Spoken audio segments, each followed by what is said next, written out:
Ready जी? बिस्मिल्लाहिर्रहमानिर्रहीम। आप लोगों का बड़ा बड़ा शुक्रिया कि आप इधर आए। आज इकोनॉमिक सर्वे जो है वो ऑब्वियसली वो जारी होने जा रहा है। मुफ्ता साहब करेंगे 4 बजे, लेकिन हम तो उसके अहदाफ जो हैं वो मालूम हैं, वो पहले छप भी चुके हैं। तो मैं चाहूँगा कि ये हमारी परफॉर्मेंस के ऊपर कमेंट्री होगी जो आज इकोनॉमिक सर्वे जो पेश करेंगे। ये 4 साल, तकरीबन 4 साल पहले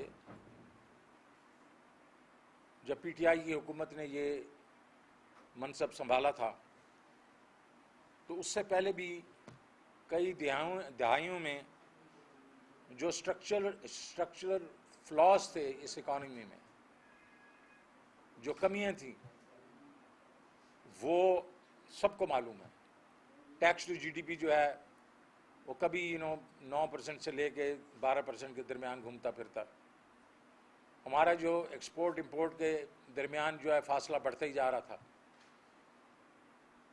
एग्रीकल्चर के ऊपर ज़्यादा इन्वेस्टमेंट नहीं हो रही थी, उसकी ग्रोथ जो है, उसकी प्रोडक्टिविटी ज़्यादा नहीं थी और पॉपुलेशन बढ़ रही थी। तो हम फूड सरप्लस मुल्क से फूड डेफिसिट मुल्क पे चले गए। इंडस्ट्रियल ग्रोथ जो है वो भी बहुत अनइवन, कभी पॉजिटिव होती थी, कभी नेगेटिव होती थी, कभी भी 4-5% से ज़्यादा नहीं होती। हमारे जो स्टेट ओन्ड एंटरप्राइजेज हैं वो ज़ाहिर है उस पर कोई ज़्यादा काम नहीं हुआ था और लॉसेस कर रहे थे।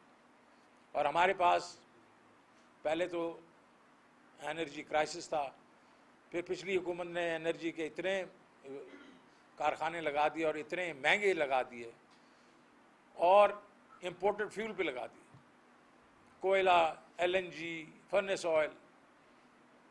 और उसके बाद जो मुआहदे जिस तरीके से किए गए, उनको गारंटीड डॉलर बेस उनको रिटर्न दे दिया गया, ताकि हमारा जो है जो कैपेसिटी पेमेंट हमने जो 2018 में इन्होंने की वो 450 अरब रुपए की थी, और जो ये साल गुजरा है इसमें 850 अरब रुपए की, और वो बढ़ती ही जा रही है।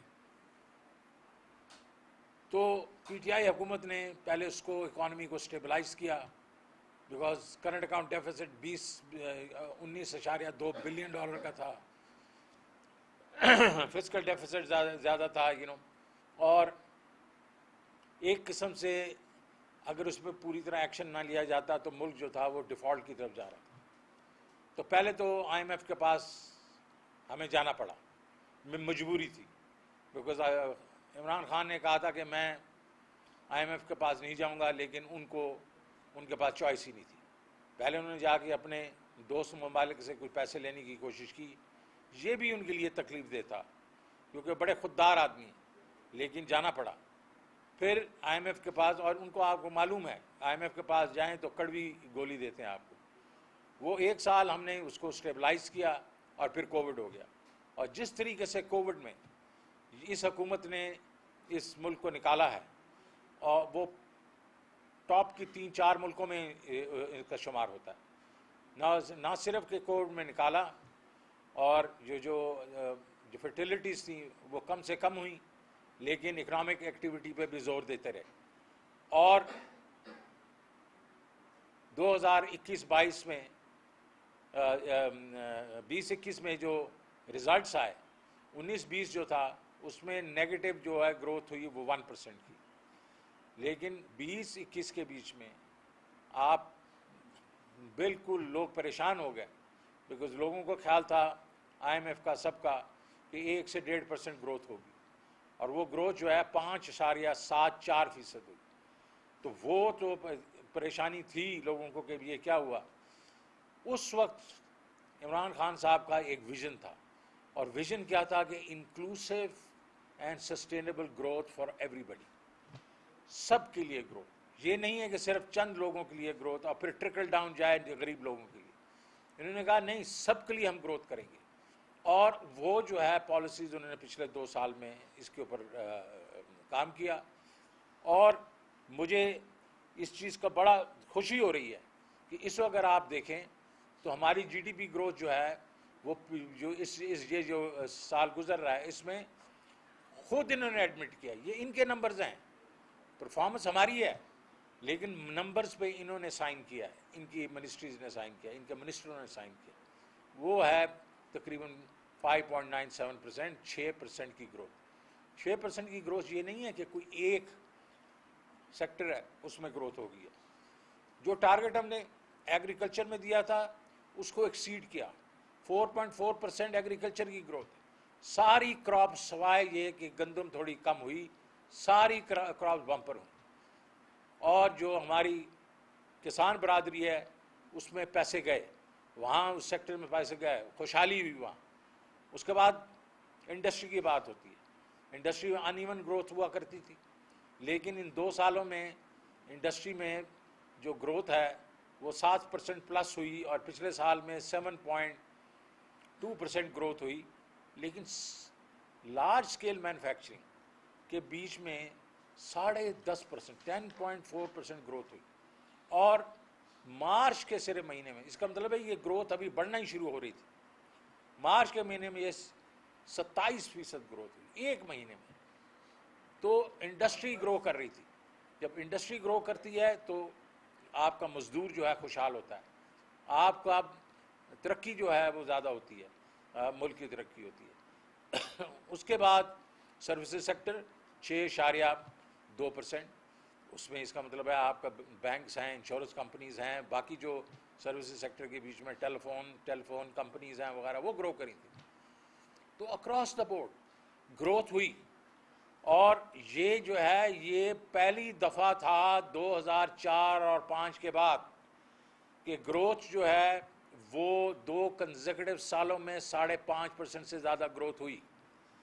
और आपको ये भी मालूम होगा इन 2 सालों में हम हिंदुस्तान से भी ज़्यादा तेज़ी से ग्रो किया हमने। हम पहले हमेशा उनसे पीछे रहा करते थे। अब उसके बाद आप चलें कि जो हमारे एरियाज थे जिसके बीच में मैंने कहा कि ऐसी चीज़ें थी जिसके ऊपर हमें बहुत काम करना था। रेवेन्यूज़ की मैं बात करता हूँ, रेवेन्यू की ग्रोथ क्या है, 29% ग्रोथ हुई है। मुझे याद है कि जब हम लोगों ने, मैंने पिछले साल का बजट दिया 5.8 ट्रिलियन, बड़े बड़े इकोनॉमिस्ट थे, उन्हें कहा ये बहक गए हैं, ये कोई 5.2 5.3 से ज़्यादा कर ही नहीं सकेंगे। 6.1 ट्रिलियन हमने किया और इन्होंने रिकग्नाइज किया भी। और 300 अरब मैंने पेट्रोल की मद में माफ़ किया। अगर वो मैं ले लेता तो 6.4% हम लोग करते। ये कभी हिस्ट्री पाकिस्तान में नहीं हुआ, एक साल में इतनी हमने रेवेन्यू ज़्यादा। और अब हम प्रोग्राम जो डाले हुए थे और हमारा टारगेट था इस साल का 22-23 का 8 ट्रिलियन। ये तो बहक गए हैं, ये तो बजट अनाउंस करेंगे तो पता चलेगा क्या करें। सवाल ही पैदा नहीं होता, इन्होंने 8 ट्रिलियन करना था, हमने करना था। उसके बाद आप देखें एक्सपोर्ट्स 32 बिलियन पे जाएंगी, ये कभी भी 25 बिलियन से 24.5 बिलियन से ज़्यादा इन्होंने नहीं की थी। उसके बाद रेमिटेंसेस जो हैं रिकॉर्ड हैं, 19.5 बिलियन ये छोड़ के गए थे, इस दफ़ा 31 बिलियन डॉलर होंगी। करंट अकाउंट डेफिसिट की बात करते हैं, लेकिन करंट अकाउंट डेफिसिट अभी भी ये 5.8% छोड़ के गए थे, हमारा होगा 3.8%। और वो इसलिए होगा कि ये दुनिया की जो महंगाई है उससे हमारे तेल की जो है उसमें 9.5 अरब डॉलर बढ़ा है, उसमें वैक्सीन 3 बिलियन की आई हैं, 1 बिलियन खुर्दनी तेल बढ़ा है, 1 बिलियन कोयला बढ़ा है। तो वो अगर 13 बिलियन हटा दिया जाए तो हमारा जो करंट अकाउंट डेफिसिट है वो 800 मिलियन का रह जाता। अब आप देखें इनके फिस्कल डेफिसिट की ये बात करते हैं, हम जो 9 महीने में हम छोड़ के गए तो हम 3.8% फिस्कल डेफिसिट छोड़ के गए हैं। अब ये उसका क्या बनाते हैं अगले 3 महीने में, क्योंकि ये तो शाह खर्च है। ये कहते हैं कि हमारे पास तो जहर खाने के लिए पैसे नहीं है, लेकिन शाह खर्ची इनकी इन पर बस है। पर कैपिटा इनकम जो है वो हमारा जो है वो 1800 डॉलर जी 1800 जी $1800 है। और ये कहते थे 1100-1200 डॉलर से ऊपर नहीं जाएगा। और एक्सटर्नल और जो डेट है उसमें बड़ी बात करते हैं ये कि 20 ट्रिलियन इन्होंने बढ़ा दिया वगैरह। अरे 20 तो नहीं है, 18 ट्रिलियन है, लेकिन इकॉनमी 72% बढ़ गई है। तो हमारा डेट टू जीडीपी जो है वो 64% है, आपका भी 64% था। तो हमने हर इंडिकेटर जो है, जो मैं आपको बता रहा हूँ, वो उसमें हमारी तरफ से अच्छाई हुई है। और अगर आप इसमें रिफंड्स देख रहे हैं टैक्स के, पिछले साल इनके वक्त में 155 बिलियन थे, हम 3.25 से 350 अरब के हमारे टैक्स रिफंड्स हैं। तो अब अगर हम इसको देखें कि जनाब ये तो हमने हमारी जो परफॉर्मेंस है ये सबके सामने है, ये बिल्कुल ऑल अक्रॉस बेहतरीन परफॉर्मेंस है। ये जब से ये आए हैं तो क्या किया इन्होंने, और इन्होंने हमें कहा करते थे महंगाई महंगाई महंगाई, इसकी वजह से ये जो हुकूमत है इनको तो कुछ काम करना आता ही नहीं है, ये तो नालायक हैं। तो जनाब ये आ गए ना लायक, इन्होंने रिजीम चेंज करवाई, जो भी कंस्पिरेसी की और जैसे भी की, और ख़ुद आ गए। तो जनाबे वाला जैसे ही ये आए, एक्सचेंज रेट जो 178 पे खड़ा था वो आज 202 पे है। उसके बाद इन्होंने आते ही पेट्रोल पंप मारना शुरू किया, डीजल का पंप मारना शुरू किया, और एक ही 3-4 दिनों में इन्होंने 60 रुपए जो है वो पर लीटर बढ़ाया है। हमने पूरे 3-3.5 साल में 55-58 रुपए बढ़ाया था। तो हमें तो एकदम शोर मचा देते थे। ये क्या हुआ जनाब, फिर इलेक्ट्रिसिटी पे इन्होंने बढ़ा दिए 7.5 रुपए, इसकी 47% बढ़ा दिया है। मुझे IMF कहता था कि पूरा आप जो 4.95 रुपीज़ बढ़ाएं, मैं नहीं माना था। मैंने 2.25 रुपए बढ़ाया था पहले, और इस दफ़ा मैंने कहा जुलाई में मैं 2.5 रुपये और बढ़ाऊंगा। तो तकरीबन 4.5 रुपए इन्होंने एक ही झटके में 7.5 बढ़ा दिया। लेट गए सामने IMF के। IMF ने हमें कभी गैस के बारे में नहीं कहा था, इन्होंने जनाब वाला गैस के ऊपर 45% बढ़ा दिया। और जो उसमें जो मुश्किल बात ये है, और जो एक किस्म से मैं कहूँगा बेहिस्सी है, कि जो सबसे निचली वो स्लैब है, जो बेचारे 100 यूनिट करते हैं, उनकी गैस बिल 75% से बढ़ जाएंगे। और ये अपनी तरफ से एक थ्योरी मारे हैं कि जी हम गैस वो सबको एक बराबर देंगे। अरे भाई, जो ज़्यादा अफोर्ड कर सकता है उसको ज़रा थोड़ा ज़्यादा महंगा करके दे दो। उसके बाद आप देखें घी की प्राइसेस बढ़ गई, और उसके बाद आटा बढ़ गया। अब ये कहते हैं 980 रुपये का आटा मिल रहा है, कहाँ मिल रहा है मुझे बताएं ना, कहाँ मिल रहा है। और वो यूटिलिटी स्टोर में मेरे ख्याल में थोड़ा सा देते हैं, बाकी तो अभी रिलीज़ करना इन्होंने बंद कर दिया। रिजर्व जो हैं वो $1.5 अरब से नीचे गिर गए। उसके बाद अगर आप देखें फॉरेन एक्सचेंज, आपकी जो स्टॉक एक्सचेंज है वो 3,500 पॉइंट से नीचे गिर गई है। मूडीज़ ने आपको डाउनग्रेड कर दिया है। हम बड़ी मुश्किल से नेगेटिव B3 से ऊपर गए थे पॉजिटिव में, इन्होंने उठा के उसको नेगेटिव हो गए हैं ये अभी। और उसके बाद इन्होंने 2 और जो चीज़ें हुई हैं मूडीज़ ने की हैं, वो बहुत ही उसमें हमें कंसर्न है। पहली चीज़ ये है, वापडा की रेटिंग को डाउनग्रेड कर दिया, आउटलुक को नहीं किया, डाउनग्रेड कर दिया है। इसका मतलब वो इन्वेस्टमेंट ग्रेड नहीं है अब। और आपको याद होगा पिछले साल ही वापडा ने $500 मिलियन का अपनी बैलेंस शीट पे डेट रेज किया था डैमों के लिए, और हम और पैसा उससे रेज करना था, ये आपके भाषा डैम, दासू, सब के लिए, क्योंकि पानी हमारी ज़रूरत है। और आज जब ये ख़त्म हो जाएगा, वो ये डाउनग्रेड है, इसका मतलब है वापडा ये पैसे नहीं अरेंज कर सकेगा। और हमारा ये 150 अरब रुपया तो हमने सिर्फ ज़मीनें ख़रीदने में लगाया था, वो ज़ाया हो जाएगा। ये बहुत बड़ा डिज़ास्टर है। और बैंक्स की रेटिंग भी डाउनग्रेड हो गई हैं। अगर एक और चीज़, इन सारी चीज़ों से इन्फ्लेशन पे तो इफेक्ट होगा ही होगा। अभी तो इन्होंने सिर्फ 30 रुपये वाला जो है वो भी 3 दिन का इन्होंने इफेक्ट लिया, और जो इन्फ्लेशन है वो 13.84 पे चली गई है। और जो आपकी सेंसिटिव प्राइस इंडेक्स है जो पिछले हफ्ते में आई है वो 20% पे है। लेकिन ये 30 रुपये और डालें जो इन्होंने और किया है, और ये इलेक्ट्रिसिटी का जुलाई 1 से आएगा, और गैस का आएगा, ये इन्फ्लेशन कोई 25 से 30% पे जाएगी। ऑलरेडी जो हमारे वक्त में भी जो हम लोग देते थे, ये जो काइबर होता था वो होता था 7.5-8%। वो अभी ऑलरेडी 15.5 पे चला गया है। और ये आप देखेंगे अगले चंद हफ्तों में ये तकरीबन 20 से 22% जाएगा। इसका मतलब है लोगों को 25% पे जाके कर्जा मिलेगा। जब 25% पे कर्जा मिलेगा तो जो वो आपकी फैक्ट्री हैं वो चलना बंद हो जाएंगी। हजारों मजदूर जो हैं वो बेरोजगार हो जाएंगे। इकोनॉमिक एक्टिविटी जो है 6% पे है, वो एकदम डाइव करेगी। और इससे जो है आप देखेंगे हमारी जो है जो वेलबींग है, जो हम 2 साल में उसके ऊपर लेके जा रहे थे, उसके ऊपर बहुत बड़ा असर पड़ेगा। इनके आने से एक और चीज़ हो गई। और बड़ा कहा करते थे कि जी हम तो बड़े कारखाने लगा गए। लोड शेडिंग हमारे पे ब्लेम करते हैं जी, फ्यूल इन्होंने लिया। अरे भाई तुम्हें तो 2-3 महीने हो गए ना, तो ये तो 15-20 दिन में आ जाता फ्यूल। क्योंकि ये इंपोर्टेड फ्यूल के ऊपर कारखाने हैं। तो अब ये अपना ही जो इनके जो है कारकर्दगी थी वो इनके गले की हड्डी बन गई है। कोयला महंगा हो गया है, LNG महंगी हो गई है।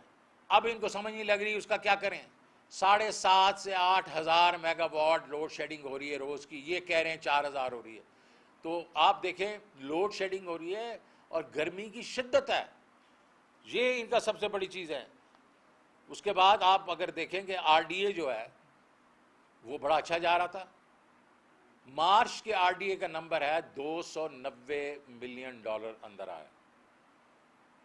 पिछले महीने में वो $90 मिलियन पे चला गया। इसका मतलब है कि लोगों ने पैसे डालना बंद कर दिए हैं। लोगों ने इनके ऊपर कोई एतबार नहीं है। तो मैं ये कहना चाह रहा हूं कि क्या वजह थी कि हमें चेंज कर दिया गया। ये तो कह रहे थे कि माशी जो तरक्की नहीं हो रही थी, अब तो इनके अपने नंबर्स बता रहे हैं कि माशी तरक्की हो रही थी। तो ये तो जो किया गया है तो ये कोई और मकसद था जिसकी वजह से हमें चेंज कर दिया गया। माइशत की वजह नहीं थी। मैं नहीं जाना चाहता हूँ कि ये बजट में क्या कहेंगे कि उसके बाद भी हम शैडो बजट देंगे। लेकिन आज मैं इतना ही कहूँगा कि जो इनके अपने नंबर्स बता रहे हैं वो बता रहे हैं कि PTI ने एक किस्म से शानदार माशी तरक्की इनको करके दिखाई 2 सालों में। और एक मतलब कोविड के दरमियान में भी ये जो हम लोगों ने उसको मैनेज किया बेहतरीन था, और उसके बाद भी। तो एक चीज मैं भी हाईलाइट करना चाहूँगा। काइबोर जो है, शरह सूद जो है, इस वक्त जो 15.5% है, 2009 जब काइबोर शुरू हुआ था उससे सबसे हाईएस्ट है। और जो टी बिल की यील्ड है वो भी 15% से ऊपर है। 1998 का इन्हीं का रिकॉर्ड टूटा है। और दूसरी बात ये कि मूडीज ने जो हमारी रेटिंग, जो सर ने भी अभी बताया कि नेगेटिव की है, 2018 जून में वो भी जो है, जब मिफ्ता इस्माइल था तो उस वक्त नेगेटिव हो गई थी। हमने 1 साल में उसको पॉजिटिव स्टेबल किया और उसके बाद हमने मेंटेन की। तो इस वक्त पाकिस्तान की बैंकों की रेटिंग्स तमाम की तमाम जो है आउटलुक को जो है नेगेटिव कर दिया और 1 नॉच नीचे कर दिया। और जो सबसे इंपॉर्टेंट चीज़ है वो ये कि मैं आप लोगों को वापस रिपीट कर देता हूँ, जो सर भूल गए, लैंड माइन की बात। 15 अप्रैल 2022 हमारी हुकूमत खत्म हुए 1 हफ्ता हो गया था। ओगरा ने समरी दी थी कि पेट्रोल पे 24 रुपए लीटर सब्सिडी थी और इन्होंने 60 रुपए बढ़ाया। तो यानी कि 15 अप्रैल से लेके 1 जून तक 36 रुपए आलमी मार्केट में जो कीमतें बढ़ी और जो इनके रुपए की कदर गिरी, इन्होंने वो लैंडमाइन अपनी जो है छुपा के रखी और लोगों से झूठ बोला। और दूसरा ये जो बार बार कहते हैं कि तरीन साहब ने पेट्रोलियम लेवी का वादा किया हुआ था 2018 का जो मई में, बल्कि 27 अप्रैल को जो मिफ्ता इस्माइल ने बजट दिया था, 30 रुपए लीटर पेट्रोलियम लेवी वो अप्रूव करके गया था। उस वक्त तो IMF प्रोग्राम नहीं था। तो उस वक्त से ये लूटमार कर रहे हैं। और तारीख में पहली दफा 2000, बल्कि तारीख में पहली दफा ये पहला साल है कि पेट्रोल पे सेल्स टैक्स सिफर किया हमने, और किसी ने नहीं किया। और उसके बावजूद हमने टैक्स अदब 250 अरब रुपए ज्यादा हासिल किया। ये इंपॉर्टेंट पॉइंट है जो सर भूल गए थे। मैंने कहा ये आप लोग के होशगुजार। चले जी एक प्लीज। हफ्ता से ये कह रहे हैं कि कागज भी लहराते हैं कि आप IMF से ये मुआहदा करके गए थे बिजली महंगी करने का, और आप क्या कहते हैं उसमें कितनी सदाकत है और असल हकीकत क्या है? देखें जी, ये तो मैं कितनी दफ़ा समझा चुका हूँ। ये जो बात करते हैं 6 ट्रांच के बाद, उसके बाद बिल्कुल ये था कि हमने 4 रुपये हर महीने पेट्रोलियम लेवी बढ़ानी है और उसको 30 रुपये तक लेके जाना जून में। और ये कह रहे हैं कि आपने उसके ऊपर मुआहदे से पीछे हट गए। नहीं हटे यार। हमने जब फरवरी में 28 तारीख को हमने कहा कि हम ये लोगों पे ये ज़्यादा बोझ नहीं डालेंगे, तो हमने और जगहों से कटौती करके 466 अरब रुपया एक साइड पे रखा और हमने कहा ये 4 महीने जो हैं हम इससे गुजारा करेंगे। और फिर हम क्या करेंगे कि हम रूस के साथ हमने अपने रवाबत शुरू कर दिए थे। हम उनसे सस्ता तेल लेते क्योंकि इमरान खान साहब प्रेसिडेंट पुतिन से बात करके आ गए थे। और उसके बाद हम 3-4 महीने के बाद हमने सब्सिडी को टारगेटेड कर देना था। हमने मोटरसाइकिल्स का छोटी गाड़ियों तक लेके चले जाना था। ये लैंड क्रूज़र वगैरह जो चला रहे हैं, हम कह रहे थे उसको हमने नहीं देनी थी, लेकिन फरवरी के एंड में हमारे पास टाइम नहीं था। हम कह रहे थे कि अगर इस पे लगे रहते तो 2 महीने तो इसी पे लग जाएंगे कि कैसे करना है कैसे नहीं करना, ठीक है। तो वो हमारे पास पूरा का पूरा एक प्लान था और उस प्लान के तहत हमने जो 466, अब ये कह रहे हैं जी 466 तो हमें नज़र ही नहीं आ रहे। मैंने उनको पूरा बताया कि ये कहाँ कहाँ से आने थे। चलें जी, इनको नज़र नहीं आ रहे थे और ये समझ रहे थे कि जनाब IMF के साथ हमें ज़रूर करना है ये मुआहदा और ये पैसे हम नज़र नहीं आ रहे। लेकिन उसके बीच में 100 अरब रुपया तो PSDB के बीच में से कटौती थी। हम 700 अरब रुपये की जगह हम उसको 600 रुपये, वो तो पड़ा था, वो तो पहले महीने की सब्सिडी उसमें से चली जाती, तो कर देते तुम इंक्रीज़। क्योंकि तुम्हें तो आज भी आम आदमी का कोई वो नहीं है, पासदारी नहीं है। आप 60 रुपये बढ़ा रहे हो, इलेक्ट्रिसिटी बढ़ा रहे हो, गैस बढ़ा रहे हो, तो अगर आप उन्हीं की गोद में जाके बैठना है आपने और वो ज़्यादा इम्पोर्टेंट है, तो 100 अरब रुपया आपके पास पड़ा था। उसके बाद आप जाके मिडल ऑफ जिसको आप कहते हैं मिडल ऑफ मे में बढ़ा देते, क्यों नहीं बढ़ाया आपने? तो ये देखे ना, इनके पास और इनके पास छुपने की जगह नहीं है। इनको पूछा जाए तुम रूस क्यों नहीं जा रहे यार, क्योंकि ये बताने से कासर है कि हम डरते हैं अमेरिका से। रिफाइनरी मार्जिन और फिर रिफाइनरीज के ऊपर रिफाइनरीज ने अपने प्रॉफिट बढ़ा दिए, इनको वो भी नहीं समझ आई। तो बात सिर्फ इतनी है कि हमारे पास प्लान था, हमने आवाम पे बोझ नहीं डालना था। आज भी हम होते तो आज की डेट में अगर आप 30 रुपये की जो सब्सिडी और जो है इसमें PDL और अगर आप 17% वो था, तो ये 200-250 से वैसे जाता ऊपर। लेकिन हमने नहीं करना था। हमने सस्ता पेट्रोल लेना था अपने रूस से, हमने टारगेटेड सब्सिडी करनी थी लोगों के लिए, हमने ये मार्जिन्स कम करने थे। तो हम जो है हमारे पास प्लान था, इनके पास कोई प्लान नहीं है। सर ये बताइएगा कि IMF के कहने में पेट्रोल की कीमतों में तो इजाफा किया गया, लेकिन अब मजीद मुतालबात IMF के सामने से आ रहे हैं जिसमें पावर प्लांट जो अदायगियाँ की गई हैं उसकी तफसीलात मांग ली गई हैं। उस हवाले से बताइए, स्पेशली चाइनीज़ जो पावर प्लांट हैं उनको। देखें जी, वो तो मैं जो आप बात करें वो इसलिए होता है कि देखें जी, मैं पिछले अप्रैल में आया था और उन्होंने उस वक्त जो है 6 ट्रांच की गुफ्तगू मेरे से शुरू की थी और कहा था कि तुम 700 अरब रुपये के एग्जम्पशन बीच में निकाल दो और टैक्स लगा दो और 5 रुपये जो है बिजली बढ़ा दो। मेरा जवाब क्या था? मैं नहीं करूँगा, ये मेरे इंटरेस्ट में नहीं है, मेरे मुल्क के इंटरेस्ट में नहीं। और मैंने उसको ऑल्टरनेट, मैंने ये नहीं कहा कि मैं देखें हम एक प्रोग्राम में हैं, मैं कहा मैं आपको ऑल्टरनेट बताता हूँ कि मैं क्या करूँगा। मैं टैक्स नहीं लगाऊंगा, टैक्स का बेस ब्रॉडन करूँगा, मैं आपको पैसे इकट्ठे करके दे दूँगा सही तरीके से। और ये जो है ये आप जो बढ़ा देंगे बिजली के रेट्स, इससे क्या होगा? इससे ये होगा महंगाई होगी, क्योंकि आपकी ये जो चीज़ें हैं इससे जो लोग अपना इंडस्ट्री चलती है वगैरह वो रेट्स बढ़ा देंगे। और ये पब्लिक सेक्टर जो है डिस्ट्रीब्यूशन कंपनीज हैं, इसमें चोरी बड़ी हो, आपके लॉसेस ज़्यादा हो जाएंगे। सो यू हैव टू, सो उसके बाद खड़े हो गए। क्या हुआ उसके बाद? हुआ यही कि उन्होंने मेरी बातें जो है आधी तो मान ली ना, 700 से 350 पे आ गए, उसके बाद वो 225% पे आ गए, उसके ऊपर इलेक्ट्रिसिटी पे।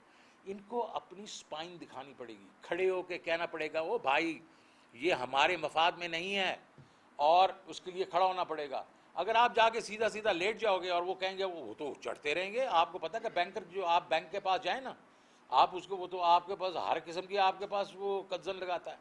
सो इसलिए दूसरा ये जो आप बातें करें चाइनीज़ वगैरह की, देखिए हमारे वक्त में भी तो ऐसे था ना, वो करते थे हमारे बात, हम उनको कहते थे ये हमारे आपस में सॉवरेन कॉन्ट्रैक्ट्स हैं, इसमें आप इंटरफेयर ना करें।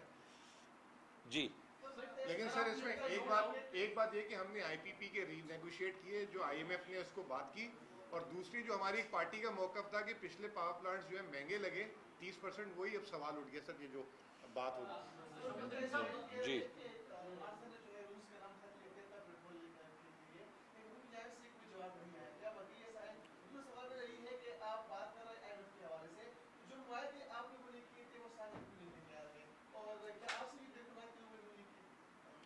नो, मैं देखें पहले तो आईएमएफ का जो मायदे हैं वो वेबसाइट पे हैं, वो ढके छुपे नहीं हैं। हर चीज़ जो है वेबसाइट पे हमारा जो उसके साथ वो एग्रीमेंट होता है वो देख लें, वहाँ कोई 270 रुपए की बातचीत नहीं हुई। उन्होंने एक मैकेनिज़्म बनाया होता है, और मैकेनिज़्म ये है कि आपने पीडीएल में जून तक आपने 4-4 रुपये वो करनी थी, और बाकी जो कॉस्ट है वो आपने लोगों से लेनी है।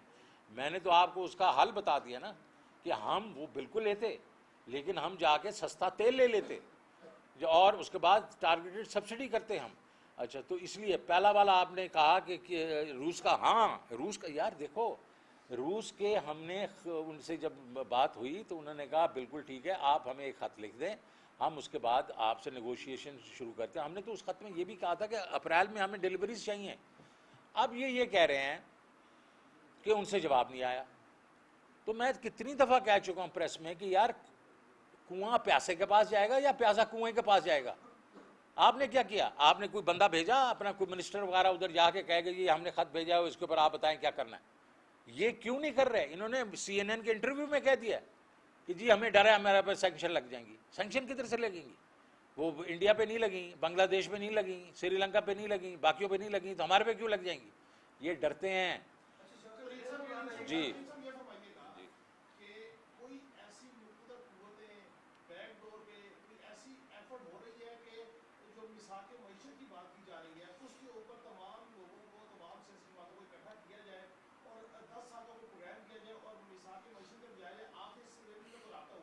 देखें मैं आप बताऊं राब्ता क्या होना है मेरे से। मैंने ही तो मिसाक जमहूरियत की बात की थी 2010 में, और ये बड़ा ज़रूरी होता है, जो हुकूमतें होती हैं उसमें जो पॉलिटिकल जो होते हैं मेरे ख्याल में इवेंट्स, उसको इकोनॉमिक जो है आपकी प्रोग्रेस के ऊपर वो हावी नहीं होना चाहिए। वो आप चंद चीज़ों के ऊपर एग्री करें, एक पॉलिटिकल जो पूरा का पूरा लैंडस्केप है वो करें, और उसके ऊपर आप चलें। जिस तरीके से इंडिया में मनमोहन सिंह ने किया था 2051 में, तो 2 उनकी 3 उनकी हुकूमतें आके जा चुकी हैं, बीजेपी की अभी तीसरी हुकूमत जा चुकी है, लेकिन उन्होंने वो चेंज नहीं किया। हमारा मौक़िफ़ इस वक्त ये है, ये बात बिल्कुल ठीक है, करना है, लेकिन अभी नहीं करना। वो इसलिए नहीं करना कि जनाब वाला ये तो जो है, ये तो हुकूमत जो है पिछले दरवाजे से आई है, और ये हम तो कह रहे हैं इलेक्शन करवाएं। इलेक्शन के बीच में हम कहीं भी हों, हम हुकूमत में हों या अपोजिशन में हों, हम बैठ के मिसाके जमहूरियत करेंगे, जो भी होगा उस वक्त पॉलिटिकल जी मिसाके मुशत जी।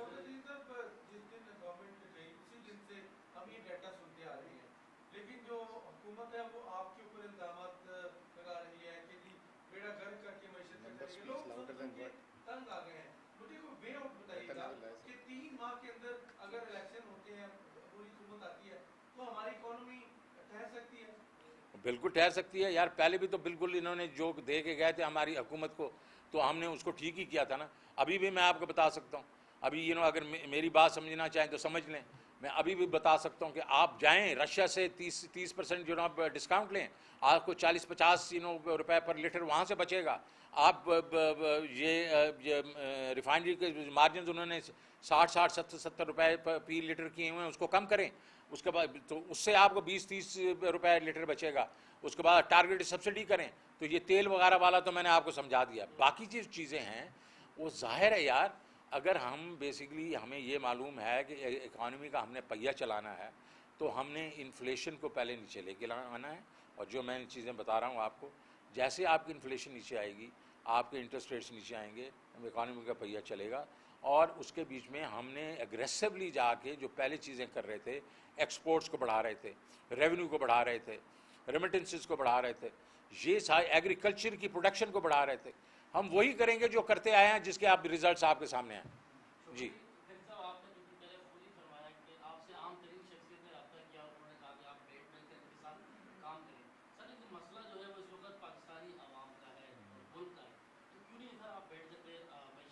मैंने इसमें पहले आपको जवाब दे दिया है, बिल्कुल बैठ जाएंगे। इनको इंटरिम गवर्नमेंट लेके आ जाए, इनको साथ बैठ जाएंगे।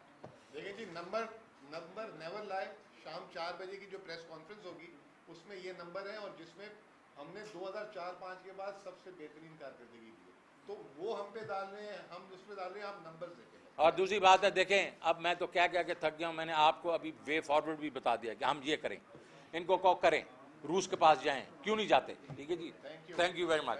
ओके।